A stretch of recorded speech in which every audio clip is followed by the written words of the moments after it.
അപ്പോൾ IPL തുടങ്ങിയത് മുതൽ എന്റെ ടീമാണ് ചെന്നൈ. എന്റെ ടീം എന്ന് പറഞ്ഞാൽ എന്റെ ഫേവറേറ്റ് ടീമാണ് ചെന്നൈ. ചെന്നൈയുടെ മത്സരമാണ് ഇന്ന്. അപ്പൊ ഇന്ന് ആദ്യ മത്സരമാണ്. രാത്രി 7:30 ഗുവാഹത്തിയിൽ നടക്കുന്ന മത്സരത്തിൽ രാജസ്ഥാൻ റോയൽസ് എതിരാളികൾ.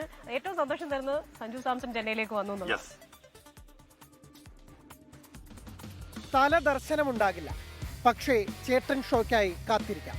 ചെന്നൈ സൂപ്പർ കിങ്സ് സീസണിലെ ആദ്യ പോരിനിറങ്ങുമ്പോൾ മിക്സഡ് ഫീലിംഗിലാണ് ആരാധകർ.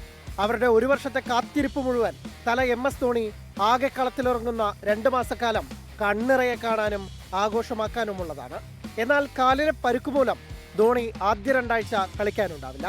അതേസമയം 2020 ലോകകപ്പിലെ ഉജ്ജ്വല പ്രകടനത്തിന് ശേഷം ടൂർണമെന്റിന്റെ താരമായ ചേട്ടൻ സഞ്ജു സാംസൺ ചെന്നൈ കുപ്പായത്തിൽ അരങ്ങേറ്റം കുറിക്കുന്നുണ്ട്. എന്നാൽ സഞ്ജുവിന് ആദ്യ പോരാട്ടം അല്പം വൈകാരികം. സഞ്ജുവിനെ സഞ്ജുവാക്കിയ 11 വർഷക്കാലം കളിച്ച രാജസ്ഥാൻ റോയൽസിനെതിരെയാണ് ബാറ്റ് എടുക്കേണ്ടത്. ചെന്നൈ വിട്ട് രാജസ്ഥാനിലേക്ക് തിരിച്ചെത്തിയ രവീന്ദ്ര ജഡേജയ്ക്കും സെയിം ഫീലിംഗ്. കഴിഞ്ഞ സീസണിൽ പോയിന്റ് പട്ടികയിൽ അവസാന സ്ഥാനക്കാരായതിന്റെ ക്ഷീണം തീർക്കാനാണ് ചെന്നൈയും രാജസ്ഥാനും ഇത്തവണ ഇറങ്ങുന്നത്. വയസ്സൻ പടയെന്ന ചീത്തപ്പേരുണ്ടായിരുന്ന ചെന്നൈ അടിമുടി മാറി. ഋതുരാജ് ഗെയ്ക്വാദ് നയിക്കുന്ന ടീമിൽ ആയുഷ് മാത്രയ്ക്കും ഡെവാൾ ബ്രവിസിനും പുറമെ ലേലത്തിൽ 14 കോടി വീതം കൊടുത്തു വാങ്ങിയ കാർത്തിക് ശർമ്മയും പ്രശാന്ത് വീറുമുണ്ട്. സഞ്ജുവിനൊപ്പം ശിവൻ ദുബെ, സർഫറാസ് ഖാൻ എന്നിവരുടെ എക്സ്പീരിയൻസും മഞ്ഞപ്പടയ്ക്ക് മുതൽക്കൂട്ടാവും. Khaleel Ahmed, Matt Henry, Jamie Overton എന്നിവരിലാണ് ചെന്നൈയുടെ ബൗളിംഗ് പ്രതീക്ഷകൾ.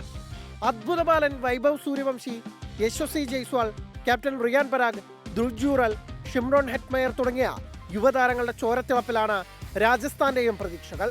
രവീന്ദ്ര ജഡേജയും രവി ബിഷ്ണോയുടെയും തിരിച്ചുവരവ് ബൗളിംഗ് നിരയെയും സ്ട്രോങ് ആക്കി. അവസാനം കളിച്ച 10-ൽ 8-ലും ചെന്നൈക്കെതിരെ ജയിച്ചെന്നതും രാജസ്ഥാന്റെ ആത്മവിശ്വാസം കൂട്ടും. Sports desk 24.